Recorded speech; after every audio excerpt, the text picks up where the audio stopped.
be done all over the world, but let's rebuild America first.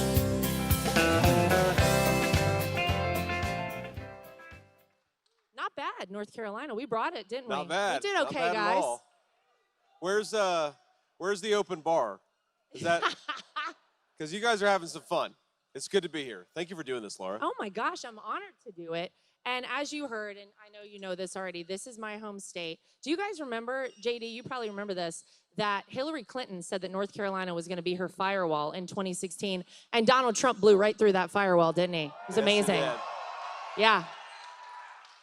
Well, I don't know if you saw, Laura, because obviously Kamala Harris in the final days of the campaign, she's bringing out the big guns. Oh. And a couple of days ago, she enlisted as her chief surrogate on CNN a person who knows how to beat Donald Trump, Hillary Clinton. So when you're relying on Hillary Clinton to tell you how to beat Donald Trump, your campaign's not going too well. And I think that's exactly what's true for Kamala Harris.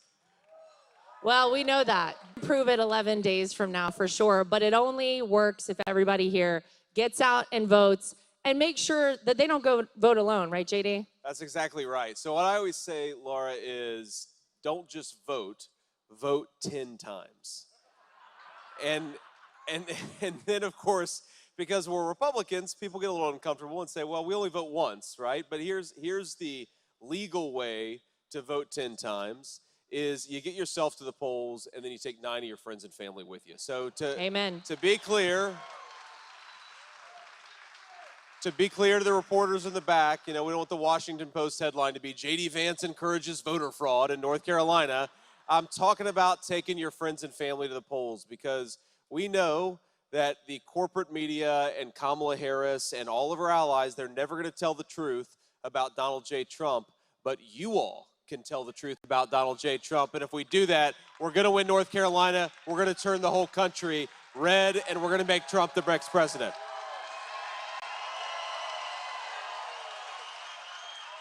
Love it. Absolutely.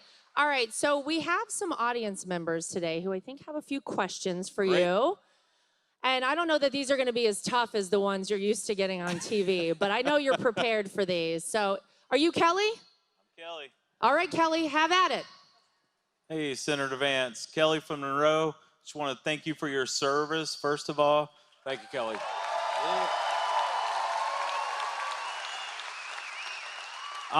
And thanks to all the veterans in the room for their service, because I'm sure there's a lot of them. Absolutely. God bless you guys. I'm also a Master Sergeant here in the Air National Guard out of Charlotte. Here. Thank you, man. Amazing. And thank you to our law enforcement in the room as well. I just got back from my state active duty on Friday, got off my orders, and I've been in Western North Carolina, mostly the Asheville area. And God bless you, man. That's awesome. Our mission there, I work with the Army, and I want to say this as an Air Force guy. The Army was amazing to work with. We're brothers and sisters in this, and we did so much good while we were there. And I just want to say, you know, I thank them a lot for what we did. Our mission was to go out and knock on doors, do welfare checks on the elderly, the poor, people in rough situations. We delivered food, water, essentials, and more. We did a lot. My question to you would be, what I've noticed as a 28-year vet, without getting too deep into it, but the little bit of coordination with the FEMA, I can see can get better. Yep. As a National Guard, we like to go in there and do our mission, get it done and get out and help these people as fast as possible. And there's a lot of people that need help. And there's a lot of people willing to help and a lot of supplies there. I think we could do a better job getting those people what they need faster. Yes, sir. Thank you, sir. Yeah.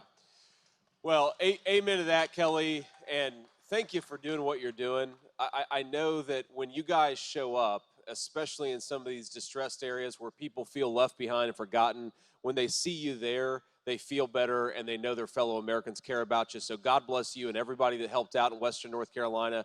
Let me put it simply, man, we could do so much better. And when President Trump is back in the White House, we will do so much better for the people of Western North Carolina. Look, we got to be honest. First of all, what happened with the federal response was pure bureaucratic incompetence. What you needed, think about this, in 2010, right after the earthquake in Port-au-Prince, Haiti, the 82nd Airborne was in Haiti 2 days later. The 82nd Airborne was an hour away from Western North Carolina and didn't get there for a week. That is a disgrace. And it's a disgrace from the military leadership, speaking particularly of Kamala Harris, because we know that the members of the 82nd Airborne would have been thrilled to go the day after the hurricane hit. Why didn't Kamala Harris and Joe Biden order them to do so? The fact that they didn't shows that Kamala Harris should be nowhere near the Oval Office of the United States of America.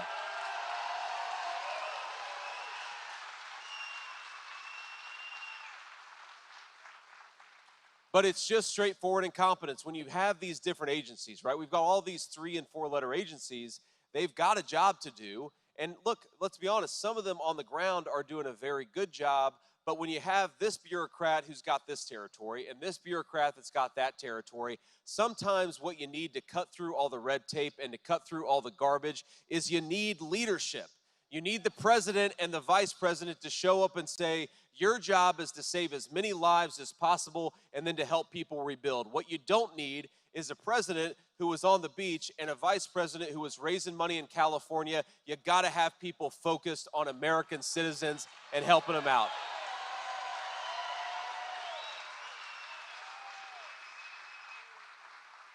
And I just want to say one thing about this, Kelly. Obviously, thank God this storm is in the past. Now we've got to help people in Western North Carolina rebuild and try to make as much out of a very tough situation. That's where we are now. But we got to remember that Western North Carolina is part of the Appalachian region of this country. And Appalachia has been left behind and forgotten by our leaders for 40, 50 years. What I promise you is that when Donald J. Trump is the leader of this nation, Appalachia will not be forgotten. Donald Trump will remember who he serves and who he leads, and he's going to fight for the people of Western North Carolina.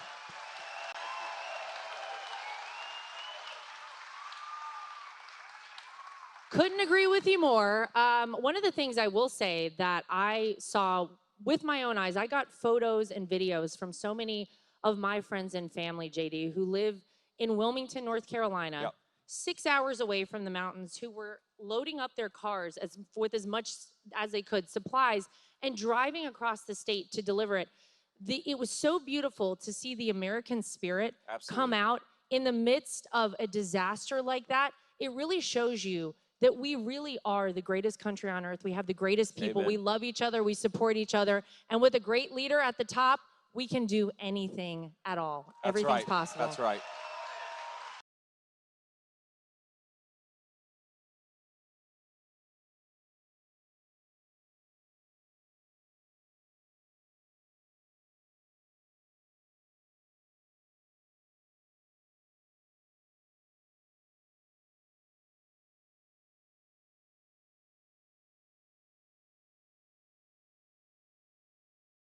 Got to fix the broken leadership of Washington, D.C. That's what we're going to do. And we will. That's why we're here. All right, I think we have Beth with a question. Where is Beth? Oh, there she is. You're right there. Senator Vance, my name is Beth, and I'm from right here, Monroe. And like many parents, I'm concerned about immigration.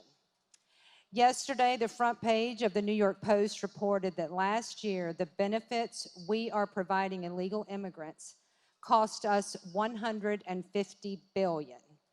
To put that in context, the entire budget for the state of North Carolina last year was $33 billion. So how soon will President Trump close the border? Thank you.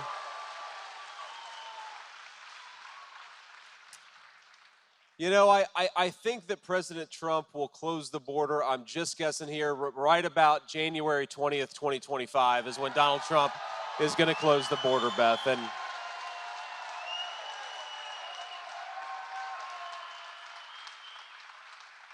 you know what? One of the things, Beth, the press does and Kamala Harris's campaign does is they try to make us feel like bad people for believing in border security. They say that border security is not compassionate, but then they miss the fact that 320,000 children have effectively gone missing thanks to Kamala Harris's open border. It's not compassionate to those children, and it sure as heck isn't compassionate to the American citizens who are suffering under this terrible border crisis. Now, we talk all the time about fentanyl, and we should, because it's 100,000 American citizens who are dying because of this poison the cartels are bringing into our country. We don't talk as much about the fact that hospital wait times, emergency room wait times, have gone up radically in the United States of America because we've got a lot of illegal aliens who are getting put in front of line of American citizens.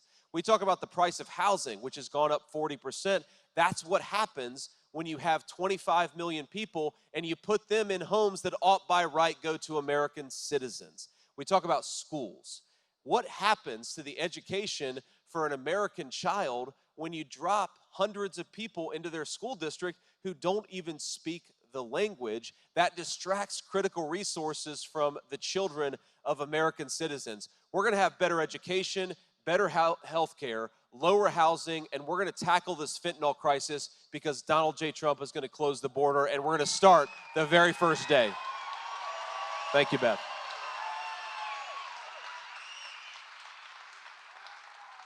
We built over 500 miles of border wall the first time. You can guarantee yourself Donald Trump and JD Vance are going to complete the wall. That's aren't absolutely they? right. Yeah. That's absolutely right. I know.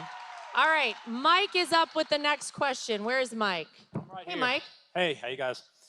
Hi, Senator Vance. My name is Mike, and I own an insurance agency in North Carolina. Like everything under Biden and Harris, auto, home, and business insurance costs have skyrocketed the last 3 years, not to let alone energy and labor costs. What is your plan to help small businesses, and especially small town America? Thank you, Mike. It's a very important question. I appreciate you asking it. Look, the first and most important thing that we're going to do to lower prices, and obviously it benefits American consumers, it benefits American workers, and it benefits American business owners. And President Trump, it's the simplest, but it's actually the most important policy proposal to lower prices, and that's drill, baby, drill. He says it all the time because it matters. And I think some don't appreciate that when the energy goes up, everything becomes more expensive, right? Think about it. If the truck driver who's delivering the food to the grocery store is paying 45% more for diesel, then we're all paying more for groceries. If the guy delivering the lumber to the construction site is paying 50% more for gas, then we're all paying more for housing. That's what higher energy costs do, is they make it hard for us to afford a good life. Now, insurance rates. Why are insurance rates so high, especially in automotive insurance? And this goes back to Beth's question, is because of illegal immigration. When you drop millions upon millions of people into your country, a lot of them are driving around. That makes it riskier to drive a car, which means that our insurance rates go up. We saw this, by the way, in Springfield, Ohio, where folks in Springfield are paying skyrocketing rates for car insurance because their communities have been flooded with people who don't have the right to be in the United States of America. So one, Mike, we're going to lower energy costs and lower all the costs that depend on energy. We're also going to secure the border and make America safe again, which is going to lower insurance costs, but it's going to do a lot more beyond that.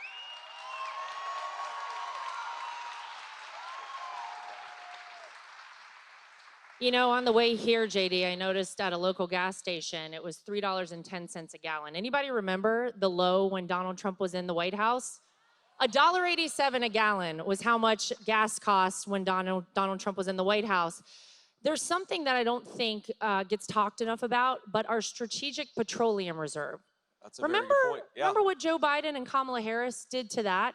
And can you explain to everybody why that's important, why it's there, and will we refill it so that if we need it, it is available? Yeah, so Laura, this is such a good question. This is the scandal that the American media never talks about in the run-up to the 2022 midterms, because Americans were rightly very angry about high gas prices. Joe Biden and Kamala Harris, they drained the Strategic Petroleum Reserve. That is the reserve of oil that we have in case, God forbid, we get into a war with a foreign adversary. They drained it to lower the cost of gasoline, to hide from their own bad energy policies. And of course, as soon as they left office, what happened? Gas is now $3.10 a gallon at this gas station down the street. And you think it's not going to get worse? If Kamala Harris gets 4 more years, gas prices, we're going to be praying for $3.10 gasoline. It's going to be $5 a gallon because she has declared war on American energy, and she has said herself she wants this country to go completely gasoline-free by 2040, or at least her surrogates have said that. That's going to bankrupt this country. It's going to drive up the cost of energy. But think about this. Kamala Harris drained our strategic reserve of oil so that she could win an election. What else would she do to win an election, and how much more would she sacrifice your interests and our prosperity for her own political gain? We can't reward that kind of politics, which is why I think we ought to send Kamala Harris back to San Francisco, where she belongs, and not to the Oval Office.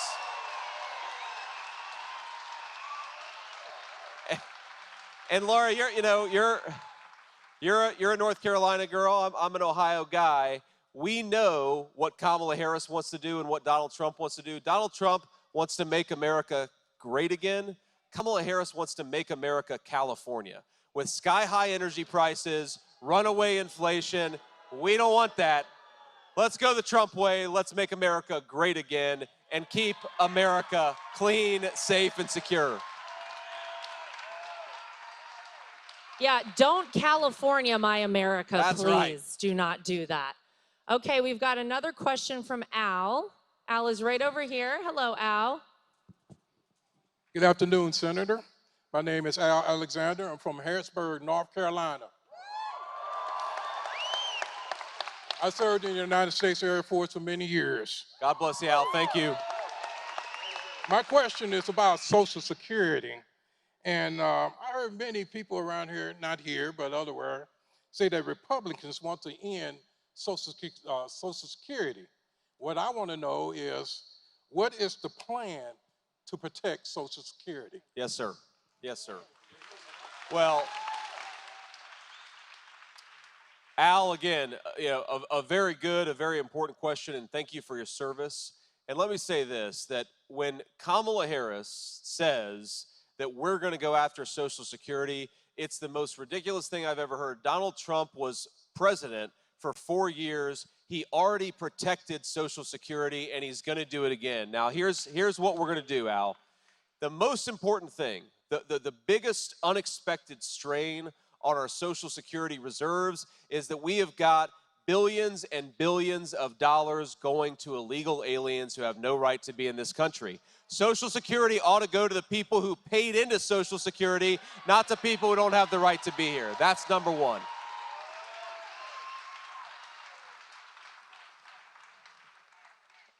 And the second thing, Al, I mean, look, Social Security, if you get the illegal aliens off of Social Security and you stop politicians from raiding the Social Security budget to pay for their ridiculous spending, we actually can very easily get Social Security on a sustainable pathway, but we've got to stop people like Kamala Harris from, one, trying to give it to illegal aliens, and two, raiding Social Security to pay for her radical ideas. We do those two things, we're going to protect Social Security. And Al, that's exactly what we want to do. We want to keep America's promises to our seniors. Donald J. Trump believes that as much as anybody in this country. He's already done it. He's going to do it again. Thank you, Al. You know, JD, while we're on the subject of lies from the Democrats, I mean, I don't know how much time y'all got tonight. But let's quickly just make it very clear for anybody watching, listening, or anybody want to tell your friends, the lie of Project 2025. And why is it that the Democrats would go out of their way, knowing it is a lie, JD, knowing that Donald Trump has said this has nothing to do with him, why would they go on and continue to tell this lie? Well, Laura, you just asked me to enter the mind of Kamala Harris, and that's a Please very dark place. But my guess is she talks about this because she's got nothing else to talk about, and she can't run on a record, right? Kamala Harris can't run on lowering the price of groceries because groceries went up by 25% under her leadership. She can't run on lowering the price of housing because housing is 40% more expensive because of her leadership. And we know she can't run on closing the border because she opened the border. So what she's going to do is lie about Donald J. Trump instead of tell the American people that she screwed up and they shouldn't send her anywhere near the Oval Office. Now, I happen to think that if Kamala really believes what she says, Laura, and she really wants to lower the price of groceries and lower the price of housing and secure the southern border, she is welcome to vote for Donald J. Trump. There's 11 days left, and we'd welcome. But the spirit of bipartisanship is alive in this hangar. We would welcome the support of Kamala Harris. I think it'd be the most honest thing she'd done in public life. But Laura, you know, and Al, your question made me think about this, so Laura and I both have toddlers, right, or close to it. Your kids are a little bit older. I've got a 7, 4, and a 2-year-old. And the thing I'll tell you about toddlers is that when they lie kind of like Kamala Harris does. And here, let me give you an example, okay? So I'm a baker. You may be surprised that me and my 4-year-old. Do you know I am too? Yeah. Yeah, I went to culinary school. Oh, that's awesome. I didn't know that. I know. Go ahead. Sorry to Okay, interrupt your no. story. I love that we know this about each other now. You know, I'm a baker. So my 4-year-old boy and I were baking an Oreo cake a couple weeks ago. And you've got to like break up the Oreos and put it in the cake. And I go to the bathroom and I come back and half the Oreos are gone. And I say, son, what happened to the Oreos? And he didn't kind of say, oh, the dog ate them or oh, one of my siblings ate them. He said, I didn't eat the Oreos, you did. And this, Al, is Kamala Harris is trying to bankrupt Social Security, but you talk to her about it, she say, oh, no, I'm not trying to do that, you did. Or Kamala Harris, you open the border, she's actually running on the idea that the reason the border is open is not because of her policies. She's been in power the last 4 years. It's because of Donald J. Trump. That kind of lying is so brazen and so dishonest. Only 4-year-olds and only Kamala Harris accuse us of doing the very thing she's already done. I love it. Or she'll just rip it off. Like no tax on tips. She'll just rip it off if she needs to, right? All right, next question is Joe. Where is Joe? Hello. Hello. Hey, Senator Vance. How you doing, man? Welcome back to North Carolina. My name's Joe. I'm here with my 3 boys, Sam, Jack, and Joey. Good-looking crew? Yes. We're from Cornelius, North Carolina. I'm also a U.S. Army veteran, and thank you for your service. But more importantly is I'm a Christian, and we're a Christian family. They're here.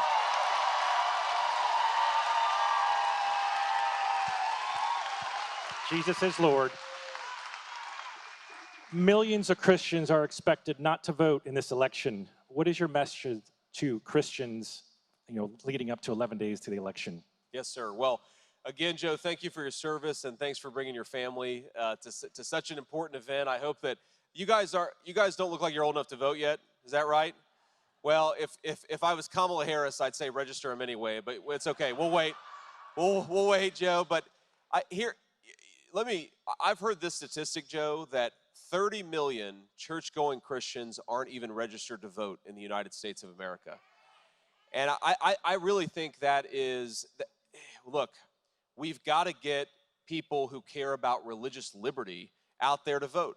I mean, did you all see this? It was really sick, and I don't even understand it, but one of Kamala Harris's chief allies, Michigan Governor Gretchen Whitmer, is pretending to give Holy Communion, and she's like doing it with a Dorito, with some weird podcast star. Like, the only reason you would do that is to slap Christians in the face and insult them. And the people that are trying to insult your faith, they're sure as heck not going to protect your faith when the time comes to protect it. And that's what I'd say, whatever the issue is, right? I mean, Kamala Harris wants to force Christian hospitals to perform really, like late-term abortions, right? She's actually proposed that. They want to force nuns to close up shop because the nuns won't do their ministry the way that Kamala Harris wants them to.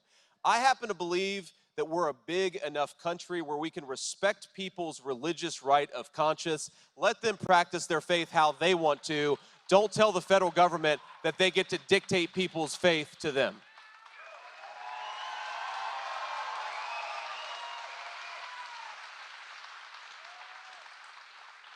And Joe, I mean, look, I'm a person of faith. I care very deeply about it. I go to church every Sunday, though sometimes not on the campaign trail because we're out on the campaign trail. But look, what do Christians care about? I mean, in my experience, they care about being able to raise their kids with their values. How about sending your kids to schools or homeschooling them where they get an education instead of an indoctrination, right?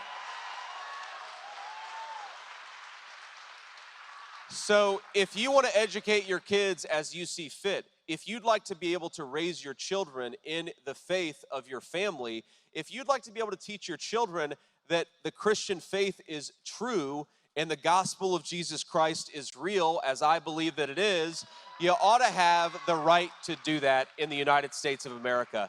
And the final point I'll make about this, Joe, is these guys are going out there aggressively insulting Christians with everything they do. It's not just Gretchen Whitmer. It's the policies they pursue, the way that they talk about Christians. You know, of course, there was the rally where somebody shouted something. It was a simple, I think they said, Jesus is Lord. And Kamala Harris said, you're at the wrong rally. Well, if you think Jesus is Lord, you're at the right rally right now, first of all.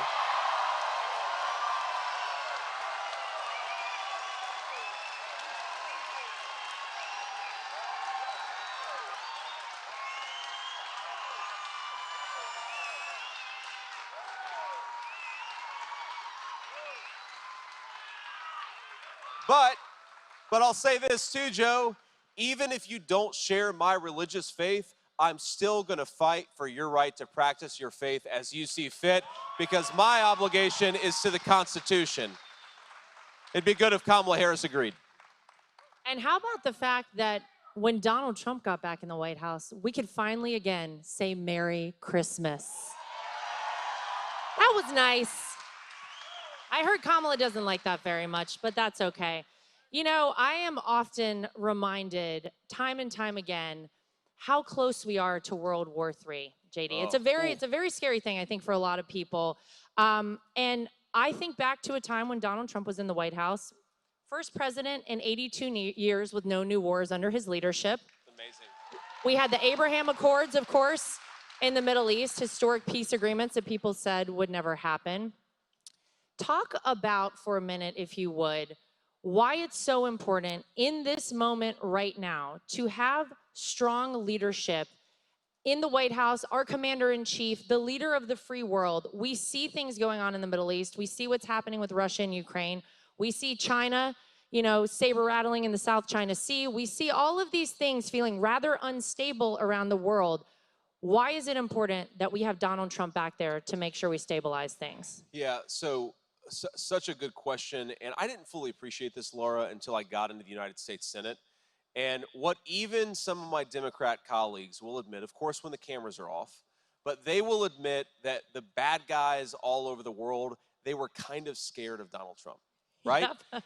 and that fear kept a lot of aggression in check, and it kept a lot of wars that otherwise would have started from starting in the first place. And why do you have Russia invading Ukraine during Kamala Harris's watch? And why do you have Iran and Hamas attacking Israel during Kamala Harris's watch? And why do you have China saber rattling during Kamala Harris's watch? It's because who could possibly fear Kamala Harris? No one, right? I don't even say that to make fun of Kamala Harris, a little bit for that reason, but more importantly, think about this. This is a woman who is terrified of softball media interviews, and we think that she's going to sit in a room with Vladimir Putin and Xi Jinping. Look, Laura, I was raised by a grandmother who was a devout Christian, by the way, but also loved the F word. She was a woman of many tensions. But my grandmother was tough. She was smart and she was tough. I can't imagine having somebody like Kamala Harris, who's terrified of her own friendly media, negotiating on behalf of the United States. You think it's bad now, and it is bad now. It's only going to get so much worse because this stuff compounds on itself, right? One bad domino falls, and then another bad domino falls, and then all of a sudden, God forbid, you're in a major world conflict. And the other thing that Donald Trump, I think, you know, the president really appreciated something that many American leaders have forgotten. President Trump appreciated that the most precious resource we have in the United States of America, and I know we've got a lot of folks here today who fit this description, is the people who put on the uniform and are willing to sacrifice their lives for their fellow citizens. That's an amazing thing.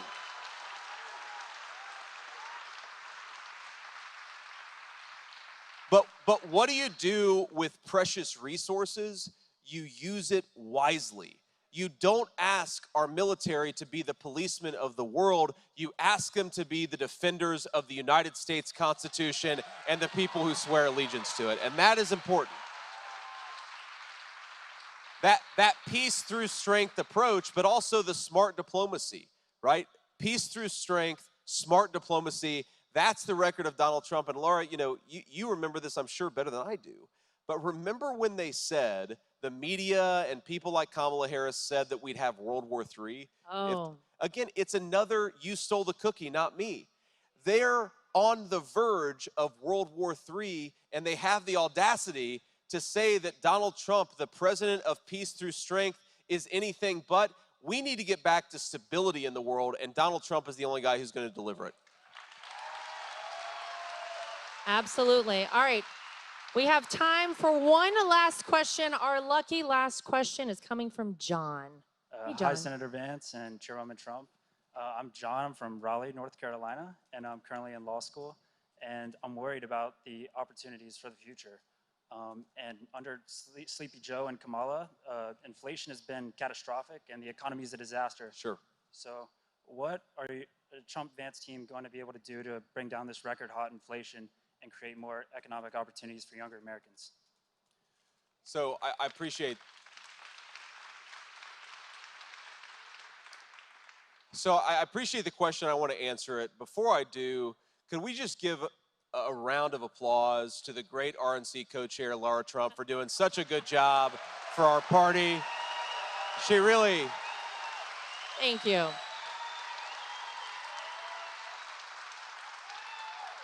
They're not cheating in this election, I can tell you that much. That's right.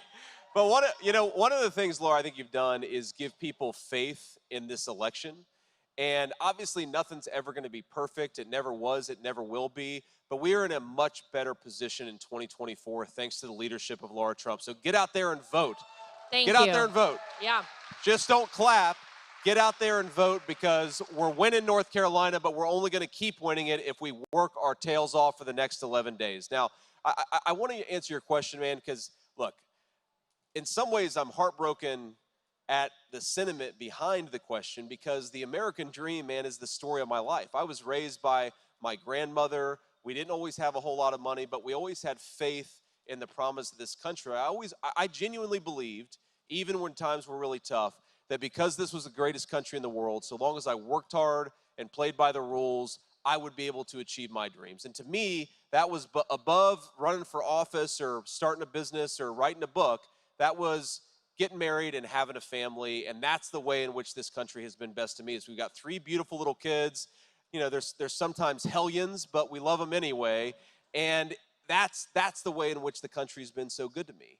And what I worry about is, unless we get better leadership, man, the next generation is not going to be able to talk about the future in the way that I was able to talk about the future when I was growing up in Middletown, Ohio. I think there are a couple things that we got to do. So number one is, you've got to make it easier for young Americans to build wealth in this country. We've got way too many Americans, way too many young people.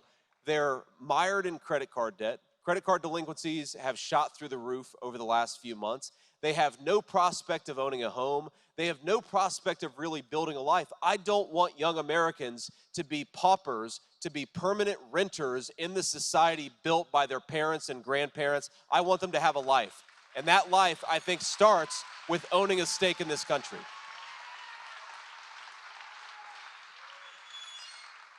So to be very specific, we want to do a few things. Number one, like I said earlier, we're going to drill, baby, drill to lower energy costs, but also to create a lot of good jobs in the energy sector. And also, that'll make it easier to manufacture in the United States of America.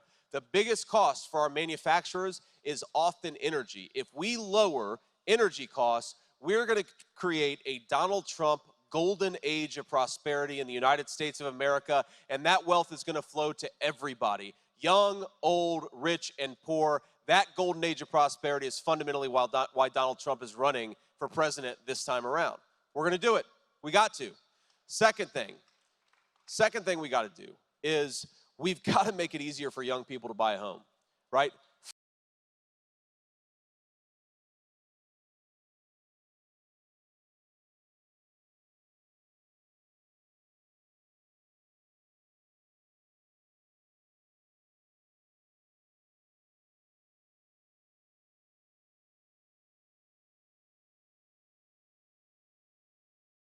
President Trump, here's what he's going to do. Number one, we're going to lower interest rates so that people can afford to buy homes again. Mortgage interest rates way too high. Number two, because we've got a lot of illegal aliens in this country that are occupying homes that ought to go to young Americans, we're going to deport people, and we're going to get a border back in this country to make sure American homes go to American citizens. And then the third thing that we're going to do, and President Trump, it's one of the biggest and starkest differences between Kamala Harris and Donald Trump, and there's a lot of them. But Kamala Harris actively brags about making it easier to ship American jobs overseas and to raise taxes on working Americans. And think about this. I mean, I've never seen a politician, President Trump and I were talking about this a few weeks ago, I've never seen a politician actively say she wants to raise your taxes. Now, sometimes they do want to raise your taxes, but they lie to you. Kamala Harris is out there saying, we're going to eliminate big tax cuts for the American workers. We're going to raise the taxes of the American people. Donald Trump thinks that's exactly upside down. Here's what we're going to do when President Trump is back in the White House. We're going to cut taxes for American workers and penalize the companies that are shipping American jobs overseas. That's how you create prosperity for the next generation. That's what we're going to do. Thanks, man. So just to go back to what I said earlier,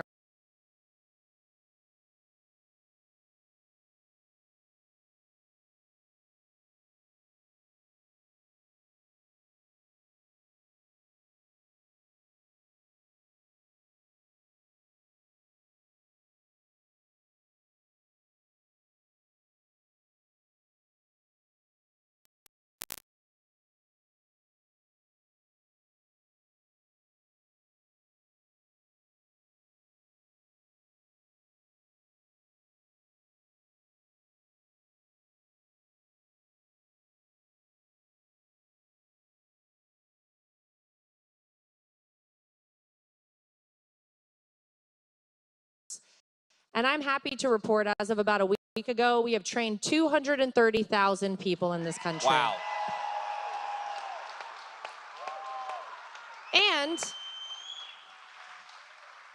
But wait, there's more. We have decided that it's time we send a clear message. We're not going to tiptoe around these things. If you're a person who is going to cheat in an election, we will find you, we'll track you down, and we'll prosecute you to the full extent of the law. And if you are illegally voting in our elections, JD, and you are a person who is not a legal citizen and we find out you're voting, we're going to prosecute you to the full extent of the law. That means you're leaving this country. That's important. And I'll just say, the system is working. I get texts and phone calls, you can imagine, all the time since early voting has started. And we are identifying problems as they happen. There were 2,500 ballots we found in Lancaster County just yesterday that were fake ballots. Our team identified them, we got rid of them, and everybody knows what to look out for because we've trained everybody very well. That's awesome. They know Awesome. not to try it this time around. So we feel very good. But to close this up tonight, JD, I just want to say thank you to you specifically, because I can appreciate probably more than anyone what it's like to get thrust out into this. No one appreciates that more than our family. You have been a champion. You have been a rock star. We are so happy that you are going to be our next Vice President of the United States.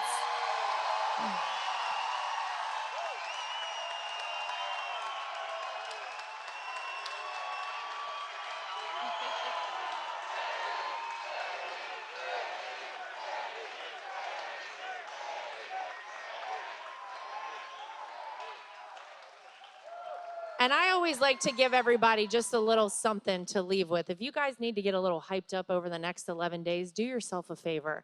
Go look up on YouTube all the videos, JD, of all the folks in the mainstream media on November 8th, 2016, reporting that Donald Trump was winning state after state after state. Donald Trump wins Ohio. Donald Trump wins Florida.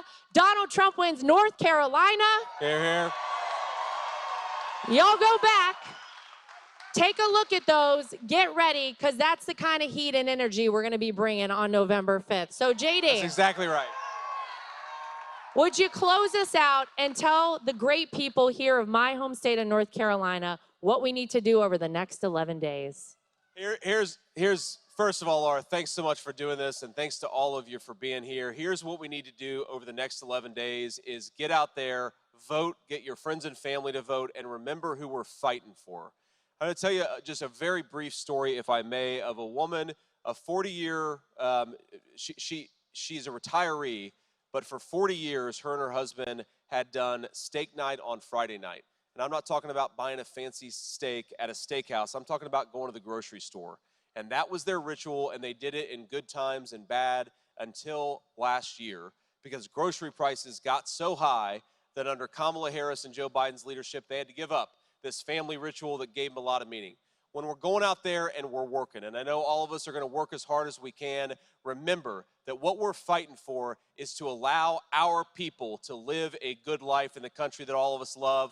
We've got the best people, the best resources, the most generous human beings anywhere in the world. The only thing that is broken about our country is the failed leadership of Kamala Harris. Let's change that and give the people a president that is fit to lead this country. God bless you all. Thank you. Thank you, guys.